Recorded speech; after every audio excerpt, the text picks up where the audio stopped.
हाल ही में किस बैंक को फर्स्ट फिनटेक डीपीआई अपनाने के लिए आईबी अवार्ड मिला है? डीपीआई यानी कि आपको याद रखना है, डीपीआई का full form digital public infrastructure होता है और इसको अपनाने के लिए आईबीए अवार्ड मिला है। किसे मिला है? कर्नाटक बैंक को। ऑप्शन नंबर सी इसका करेक्ट हो जाएगा। ये हाल ही में कर्नाटक बैंक को इंडियन बैंक्स एसोसिएशन द्वारा बेस्ट फिनटेक और डिजिटल पब्लिक इंफ्रास्ट्रक्चर एडोप्शन श्रेणी में अवार्ड इन्होंने जीता है। और बैंक ऑफ बड़ौदा और एसवीसी बैंक को भी इस श्रेणी में पुरस्कार मिले, जो हाल ही में जनवरी 2026 में हुए आईबीए बैंकिंग टेक्नोलॉजी अवार्ड्स में डिजिटल नवाचार और प्रौद्योगिकी अपनाने के लिए सम्मानित किया गया है। तो आपको याद रखना है, इसका आंसर हो जाएगा option number C, Karnataka. Next question है, हाल ही में दुर्लभ समुराय मार्शल आर्ट सम्मान पाने वाले पहले भारतीय कौन बने हैं? तो ये फर्स्ट बने हैं। आपको इंपॉर्टेंट क्वेश्चन याद रखना है, इनका नाम है पवन कल्याण। ऑप्शन नंबर सी इसका करेक्ट हो जाएगा।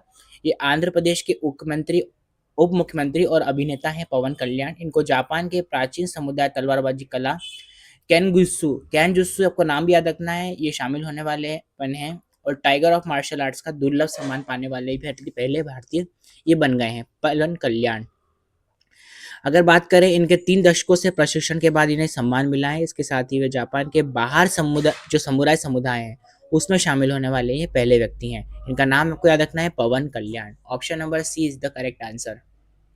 नेक्स्ट क्वेश्चन है, हाल ही में टीवीएस सप्लाई चेन सॉल्यूशंस ने किसे ग्लोबल सीईओ नियुक्त किया है? तो इनका नाम है दोस्तों, याद रखिएगा, विकास चड्डा। ऑप्शन नंबर बी इसका करेक्ट है।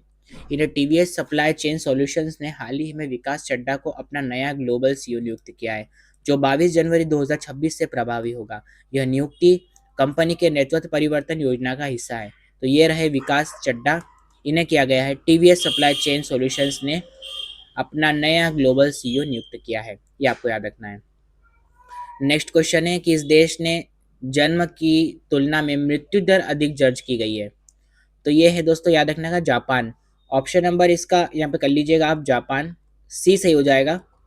जापान जो कि है, जन्म की तुलना में मृत्यु दर यहाँ पर अधिक दर्ज की गई है, जहाँ पिछले साल लगभग 10 लाख ज्यादा मौतें हुई थी, तो जनसंख्या में तेजी से गिरावट को दर्शाता है।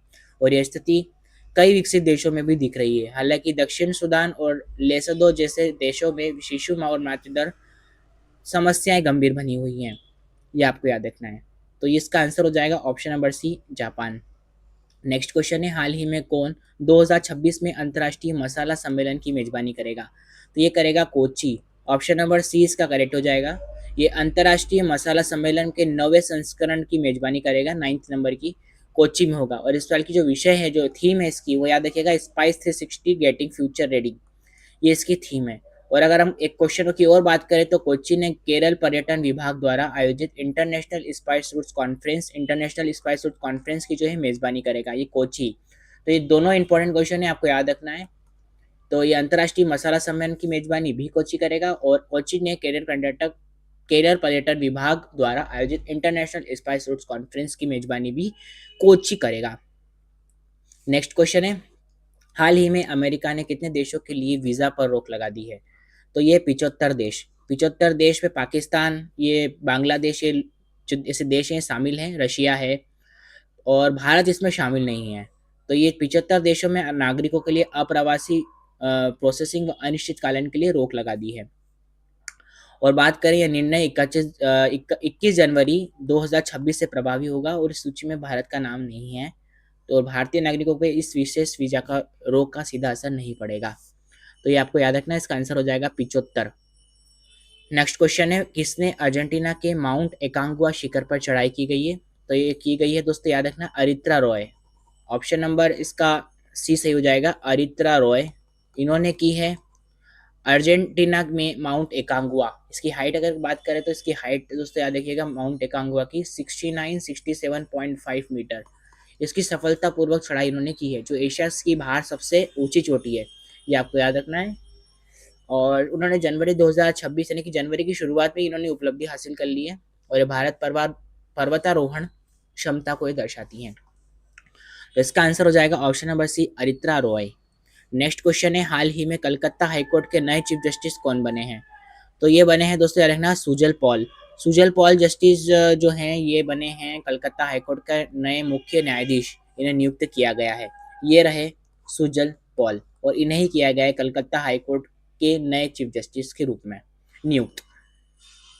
नेक्स्ट क्वेश्चन है, हाल ही में किसे आईटीबीपी यानी कि भारत तिब्बत सीमा पुलिस प्रमुख नियुक्त किया गया है?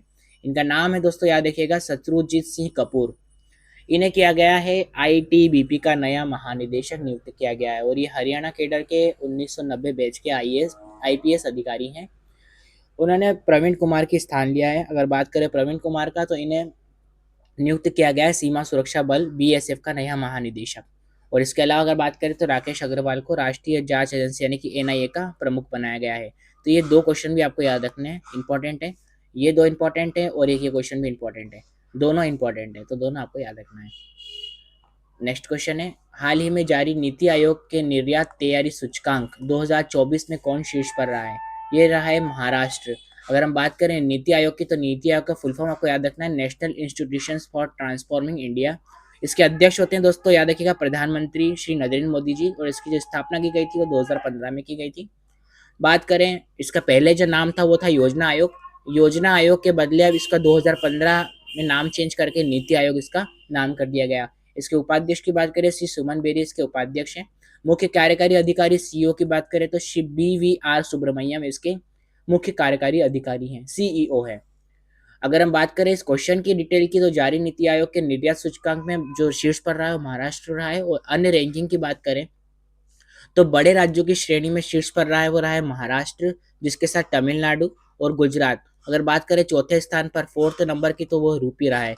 और यूपी जो रहा है वो भी आपको याद रखना है कि लैंड लॉक्ड राज्यों में शीर्ष पर रहा है यूपी, और इस श्रेणी में रहा है चौथे स्थान पर बड़े राज्यों की श्रेणी में। अगर छोटे राज्यों की, केंद्र शासित प्रदेशों के शीर्ष पर रहा है तो वो रहा है इस श्रेणी में उत्तराखंड रहा है, इसने पहला स्थान हासिल किया है। अगर उद्देश्य की बात करें तो इस सूचकांक निर्यात नीति, व्यावसायिक वातावरण, बुनियादी ढांचे की गुणवत्ता और निर्यात परिणामों के आधार पर राज्यों की तैयारी का मूल्यांकन करता है।